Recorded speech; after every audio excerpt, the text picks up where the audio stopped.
사랑하는 성도 여러분, 4월 4일 월요일 아침이 밝았습니다. 오늘 하루도 하나님의 말씀으로 승리하시는 하루가 되기를 소망합니다. 오늘 우리가 함께 읽고 묵상할 말씀은 마가복음 3장의 말씀이지요. 3장에서도 13절에서 19절의 말씀을 제가 먼저 읽어드리겠습니다. 또 산에 오르사 자기가 원하는 자들을 부르시니 나아온지라.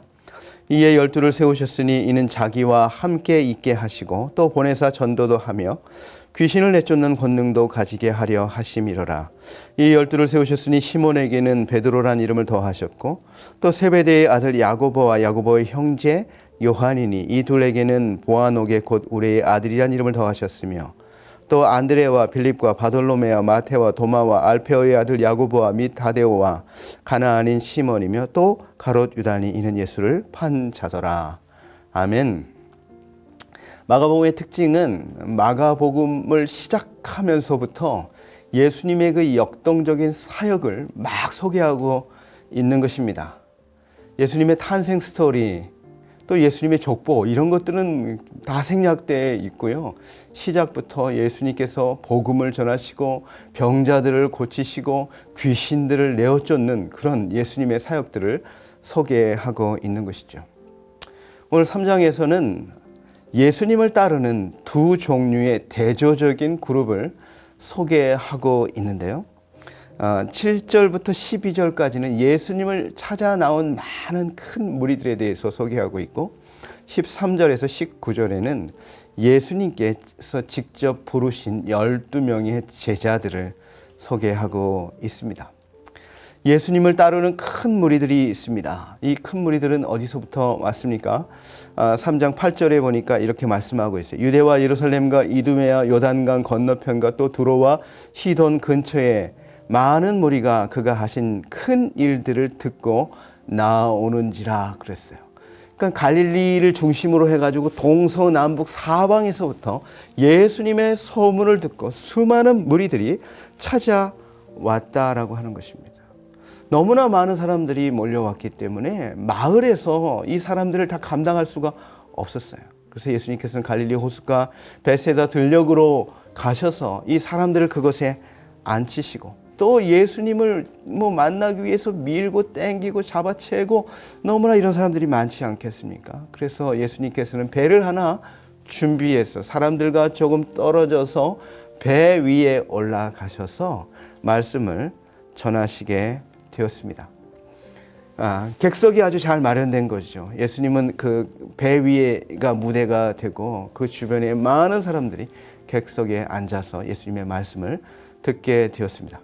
여러분, 더운 여름에는요, 바람이 어디서부터 어디로 붑니까? 호수에서부터 육지로 바람이 이동하게 돼 있는 거예요. 예수님께서는 바로 이런 자연의 모습까지도 잘 이용해서 복음을 전하시는데 사용을 하고 있는 것입니다. 이들이 찾아온 목적이 무엇입니까? 10절에 보니까 이는 많은 사람을 고치셨으므로 병으로 고생하는 자들이 예수를 만지고자 하여 몰려왔음이러라. 그렇게 말하고 있어요. 많은 사람들, 특히 병든 사람들, 예수님께서 많은 병자들을 고쳐주셨다는 소문을 들었던 많은 사람들, 병원에 가서 의사를 만났지만 치료받지 못했던, 나음받지 못했던 수많은 사람들, 예수님이 고쳐주시기를 원하며 찾아온 수많은 사람들이 있었다라고 하는 것이죠. 그리고 그들이 예수님께 나왔을 때 예수님께서 그들의 병을 고쳐주셨습니다. 또 예수님의 권세가 있습니다. 11절 12절에 보니까 더러운 귀신들도 어느 때든지 예수를 보면 그 앞에 엎드려 부르짖어 이르되 당신은 하나님의 아들이니이다 하니 예수께서 자기를 나타내지 말라고 많이 경고하시니라. 귀신 들린 사람들이 예수님께 왔을 때예요. 귀신들이 예수님 앞에 납작 엎드려가지고 당신은 하나님의 아들이십니다, 이렇게 고백하는 소리를 듣는 거예요. 그때 예수님께서는 귀신들을 향해서 잠잠하라, 그렇게 하지 못하게 하셨습니다. 왜 그렇습니까? 예수님께서는 진리가 귀신의 입을 통해서 전파되는 것을 허락하지 않으셨다라고 하는 것이죠. 진리, 복음은 하나님의 자녀들을 통해서 전파되어야지 귀신들을 통해서 진리가 증거되어지는 것을 예수님께서 원하지 않으셨습니다. 그래서 귀신들에게 그렇게 하지 말도록 경고하셨습니다. 여러분, 수많은 무리들 동서남북에서 예수님을 보기 위해서, 예수님이 만져주심을 바라고, 예수님이 또 귀신을 쫓아주시기를 바라고 나온 수많은 무리들이 예수님 앞에 엎드렸고, 예수님께서 그들을 만져주시고 치유해 주시고 고쳐 주셨습니다. 그런데 그 후에는 어떻게 됐습니까? 그들은 다 어디로 갔습니까? 이제는 다 예수님을 떠나 집으로 돌아갔겠죠. 자기가 원하는 것을 얻었으니까 이제는 더 이상 예수님이 필요치 않았다는 거예요. 그들은 예수님을 찾아온 목적이 있어요. 그래서 그 목적을 이룬 다음에는 더 이상 예수님을 따를 이유가 없는 것이죠. 그래서 그들은 집으로 다 흩어져 돌아가고 말았습니다. 바로 이것이 무리들의 특징이다라고 하는 것입니다. 그런데 그 뒤를 이어서 또 다른 그룹을 소개하고 있어요. 13절에서 19절에 보면 예수님께서 제자들을 부르신 이야기가 나오는 거죠. 예수님을 찾아 나온 무리들과는 근본적으로 차이를 발견하게 됩니다. 그들은 스스로 나왔어요. 자기가 원하는 것을 얻기 위해 나왔습니다. 그러나 예수님께서는, 이 제자들은 예수님께서 원하시는 자들을 일일이 부르신 자들입니다. 그들은 예수님의 부름에 즉시 순종해서 예수님을 따른 자들이에요. 베드로는 자기가 가지고 있는 그 그물과 배를 버리고 예수님을 따랐습니다. 야고보와 요한은 아버지와 그 품꾼들과 함께 고기 잡다가 그 가족들까지 다 뒤로 하고 예수님을 따른 사람이었어요. 세리 마태는 자기의 직장을 버리고 예수님을 따른 자들이었습니다. 하나님께서 야곱의 12 아들을 통해서 이스라엘의 기초를 놓으셨지 않습니까? 그렇듯이 예수님께서는 바로 이 12명의 제자를 통해서 새 이스라엘, 하나님 나라의 기초를 삼으시는 것을 우리가 볼 수가 있습니다. 이 12명의 제자를 예수님이 부르셨습니다. 그 제자들을 소개하고 있지요.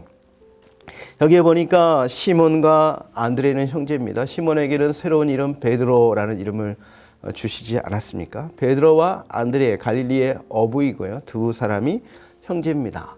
야고보와 요한이 형제지요. 이들에게는 보아너게라는 이름을 더하셨다. 그렇게 말했는데, 야고보와 요한의 아버지는 누굽니까? 세베대지요. 어머니는 누굽니까? 살로메지요. 그래서 이 야고보와 요한의 가족들은 유일하게 이 성경에 그 가족들의 이름을 소개하고 있는 것을 우리가 볼 수가 있습니다. 빌립과 바돌로메는 친구예요. 이 바돌로메는 또한 나다나엘이라는 이름으로도 우리가 알려져 있지 않습니까? 그래서 나다나엘은 히브리식 이름이고 바돌로메는 이제 헬라식 이름이죠. 이 당시에는 보통 사람들이 이름을 두 개씩 가지고 있었는데요. 바로 빌립이 자기 친구 나다나엘을 예수님께 인도했습니다. 예수님이 이 나다나엘을 보라, 참 이스라엘 사람이다. 그 속에 간사한 것이 없다. 이런 칭찬을 받은 친구가 바로 나다나엘, 바돌로메라고 하는 것이죠. 마태에는 셀이지요. 마태에게도 또 히브리식 이름이 있지요. 그 이름은 바로 레위입니다. 그리고 가나안인 시몬, 시몬이 여기 또 나오죠. 베드로가 원래 시몬이었다가 베드로라는 이름을 얻었고, 여기에는 또 다른 시몬이 나오는데 가나안인 시몬, 열심당 시몬 이렇게 소개를 하고 있습니다. 이 열심당들은 누굽니까? 로마의 중요 인사들을 암살하고 이스라엘의 독립을 꿈꾸는 무장 독립 운동가들이었어요. 이 시몬이 예수님의 제자가 되었습니다. 다데오라는 제자가 나오는데요. 누가복음에는 야고보의 아들 유다 이렇게 소개를 하고 있습니다. 도마가 있고요. 또 다른 야고보가 있죠. 그래서 이것을 구분하기 위해서 세베대의 아들 야고보와 요한, 알페오의 아들 야고보 이렇게 말하기도 하고요. 또 작은 야고보 이렇게 소개를 하기도 합니다. 그다음 가리오 출신의 또 유다가 있죠. 예수님을 판 자가 있습니다. 이 12명의 제자들은 다양한 배경의 제자들을 예수님께서 부르셨습니다. 학식으로 따지면 그렇게 공부를 많이 한 사람은 별로 없는 것 같습니다. 주로 어부들이 많고요. 세리가 있었고 열심당도 있었습니다. 이것을 통해서 뭘 알 수가 있습니까? 누구라도 어떠한 배경을 가지고 있든지 간에, 과거에 어떤 삶을 살았든지 간에 세리같이 사람들로부터 손가락질 받는 공인된 죄인과 같은 삶을 살았던 사람이라도 예수님의 제자가 될 수 있다라고 하는 것입니다. 우리도 마찬가지예요. 누구라도 예수님이 부르셨을 때 그 부르심의 믿음으로 반응하는 사람은 공부를 많이 했든 못했든지 간에, 과거에 내가 어떤 삶을 살았든지 간에 예수님의 제자로 부름을 받고 예수님의 제자로 쓰임을 받을 수 있다라고 하는 것입니다. 그렇다면 예수님께서 이 사람들을 왜 부르셨습니까? 오늘 마가복음에서는 세 가지를 소개하고 있죠. 첫 번째로는 자기와 함께 있게 하려고 부르셨다 이렇게 말하고 있어요. 14절에 보니까 이에 12를 세우셨으니 이는 자기와 함께 있게 하시고 그랬습니다. 함께 있게 하는 것. 이 예수님께서 이 12 제자를 부르셔서 가장 많은 시간을 이 제자들과 함께 사용하셨어요.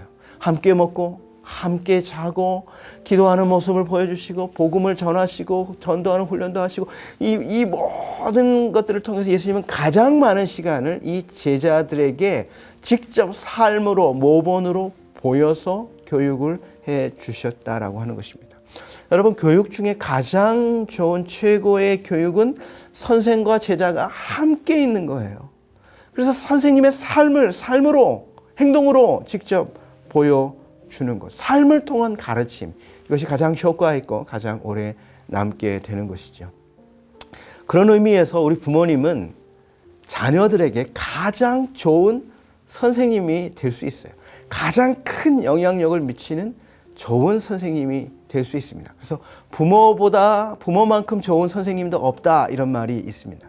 근데 그 말은 반대로 이야기하면 부모보다 나쁜 선생님도 없다 이런 말이 될 수도 있습니다. 우리가 좋은 모델이 되면 우리 자녀들에게 좋은 선생님이 될 수 있지만, 우리가 나쁜 모델이 되면 우리 자녀들에게는 아주 영원히 잊혀지지 않는 나쁜 선생님으로 선생님의 모습으로 우리 자녀들을 가르칠 수도 있다라고 하는 것입니다. 저와 여러분은 우리 자녀들에게 좋은 선생님, 좋은 모델의 선생님이 되시기를 축원드립니다. 예수님은 제자들과 함께 있게 하기 위해서, 삶으로 그 훈련하기 위해서 제자들을 부르셨습니다. 제자들은 예수님과 함께 먹고 함께 거하면서 예수님의 모든 삶의 모습을 배우게 된 것이죠. 제자들의 훈련은 예수님과 함께 있는 것으로 끝나지 않았습니다. 그들은 또한 보냄을 받아야 했습니다. 두 번째로 보니까 전도자가 되도록 했다 그랬죠. 또 보내사 전도도 하며, 그래서 예수님은 제자들을 부르신 것이죠. 보내사라는 말, 그들은 보냄을 받은 자다. 이 말이 바로 사도라는 말이에요. 아포스톨로스라는 말인데요. 바로 제자들은 보냄을 받은 자라고 하는 것이에요. 사명을 온전히 감당하기 위해서, 예수님의 복음 사역을 감당하기 위해 보냄을 받는 자들, 보내사 전도하게 하기 위해서 예수님은 그들을 부르셨다 이렇게 말하고 있습니다. 예수님의 핵심 사역이 바로 이 복음 전파 사역이죠. 그래서 마가복음 1장 38절에도 이렇게 말씀하고 있어요. 이르되 우리가 다른 마을로 가자. 거기서도 전도하리니 내가 이를 위하여 왔노라. 그래서 부지런히 이 마을에서 저 마을로, 저 마을에서 또 배를 타고 갈릴리 건너편으로 예수님이 다니시면서 부지런히 복음을 전하셨습니다. 예수님 마지막에 승천하시면서 제자들에게 뭐라고, 어떤 명령을 남기셨습니까? 사도행전 1장 8절에 오직 성령이 너희에게 임하시면 너희가 권능을 받고 예루살렘과 온 유대와 사마리아와 땅 끝까지 이르러 내 증인이 되리라, 이런 명령하셨잖아요. 복음을 전하게 하기 위해서, 보내서 전도하게 하기 위해서 제자들을 부르셨다. 복음의 증인으로 부르셨다. 이렇게 말씀하고 있는 것이죠. 세 번째로는 뭡니까? 귀신을 쫓아내는 권능을 주시기 위해서 이 제자들을 부르셨다라고 말하고 있습니다. 15절에 보니까 귀신을 내쫓는 권능도 가지게 하려 하심이로라 그랬죠. 이 귀신 축출의 사역은요, 바로 하나님의 아들 예수님이 가지신 권능인데요. 이제 사단의 왕국을 몰아내고 하나님의 나라를 건설하기 위해 부름받은 제자들에게도 부여되고 있는 것입니다. 그래서 하나님 나라의 복음을 전하는 일과 귀신을 쫓아내는 일은 아주 밀접한 관계를 가지고 있어요. 예수님께서 이루고자 하시는 구원이라는 게 뭡니까? 바로 사단의 권세, 사단의 나라를 무너뜨리고 당신과 구원받은 자들과 영원히 다음 없는 그런 친밀한 교제를 완성하는 것, 이것이 바로 예수님께서 이루시는 구원의 궁극적인 목적이다라고 하는 것입니다. 그리고 이 귀신을 쫓아내는 권능은 예수님 당시의 제자들에게만 주신 권능이 아닙니다. 오늘 이 복음의 사명을 감당하기 위해 부름받은 모든 하나님의 백성들에게도 귀신을 쫓아내는 능력을 우리들에게도 주신 줄로 믿습니다. 사랑하는 성도 여러분, 예수님은 우리를 무리로 부르신 것이 아닙니다. 예수님은 오늘도 우리를 제자로 부르고 계십니다. 이 부르심에 믿음으로 반응하는 저와 여러분이 되시기를 바랍니다. 함께 있게 하기 위해서, 또 복음을 전하기에, 보내사 전도하게 하기 위해서 귀신을 쫓아내는 능력을 주시기 위해 우리를 부르셨습니다. 그런데 여러분, 이 순서가 바뀌면 안 돼요. 먼저 함께 있는 것, 예수님과의 친밀한 교제, 예수님과의 예배를 통한 친밀한 교제, 하나님의 말씀을 통해 예수님을 더 알고, 기도를 통해 또 주님의 뜻을 구하면서 나아가는 이런 친밀한 함께 있는 것을 통해 주님의 은혜가 우리에게 충만하게 될 때에 우리를 보내사 전도하게 하고 하나님의 나라를 완성하기 위해 사단의 왕국을 무너뜨리는 귀신을 쫓아내는 권능도 우리에게 임하게 되는 것이죠. 그래서 때로는 우리가 하나님 일 하느냐고 바빠가지고, 전도하느냐고 바빠가지고 예배 드리는 거 이거 소홀히 할 때가 있어요. 그런데 이 순서가 중요합니다. 먼저 함께 있게 하는 것, 여기에서부터 우리의 사역이, 우리의 제자로서의 사역이 시작된다라고 하는 것입니다. 사도행전에 보면 이 12명, 부르신 이 12명의 사도로 시작해서 이제 제자들이 복음을 가지고 땅끝까지 이 세상을 복음으로 축복하는 놀라운 변화의 역사가 나타나지 않습니까? 사랑하는 성도 여러분, 저와 여러분의 평생의 삶이 바로 이 제자의 삶을 통해서 하나님의 왕국을 완성하는 일에 주인공으로 쓰임받게 되는 저와 여러분이 되시기를 주님의 이름으로 축원드립니다. 오늘 하루 그렇게 믿음에 순종하며 살아가는 저와 여러분이 될 수 있기를 바랍니다. 기도하겠습니다. 참으로 좋으신 하나님 아버지, 그렇습니다. 주님, 우리가 무리가 아니라 제자로 우리를 부르신 것을 감사합니다.